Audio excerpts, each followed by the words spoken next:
മൂന്നാമത്തെ ബലാത്സംഗ കേസിൽ രാഹുൽ മാങ്കുട്ടത്തിൽ MLA-യുമായി പോലീസിന്റെ തെളിവെടുപ്പ്.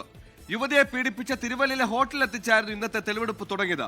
വിദേശത്തുള്ള അതിജീവിതയുടെ രഹസ്യമൊഴി രേഖപ്പെടുത്താനുള്ള നീക്കം അന്വേഷണ സംഘം തുടങ്ങിയിട്ടുണ്ട്. പാസ്വേഡ് നൽകാത്തതിനാൽ രാഹുലിന്റെ ഫോൺ സാങ്കേതിക സംവിധാനങ്ങളുടെ സഹായം ഉപയോഗിച്ച് തുറന്നു പരിശോധിക്കാനാണ് തീരുമാനം.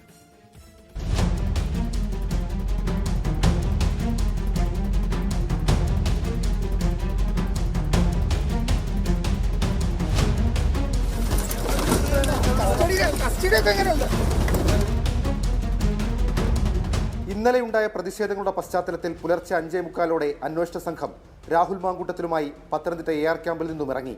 കനത്ത പോലീസ് സുരക്ഷയിലായിരുന്നു തിരുവല്ലയിലേക്കുള്ള യാത്ര. ക്ലബ് 7 ഹോട്ടലിലെ 408 നമ്പർ മുറിയിലായിരുന്നു തെളിവെടുപ്പ്. ഹോട്ടലിലെത്തിയതും മുറിയിൽ പോയതും രാഹുൽ സമ്മതിച്ചു.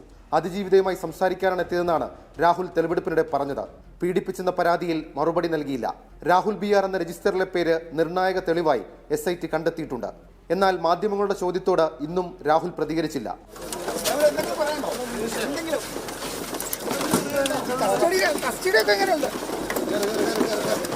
പിടിച്ചെടുത്ത 2 ഫോണുകളുടെയും പാസ്വേഡുകൾ രാഹുൽ ഇതുവരെ കൈമാറിയിട്ടില്ല.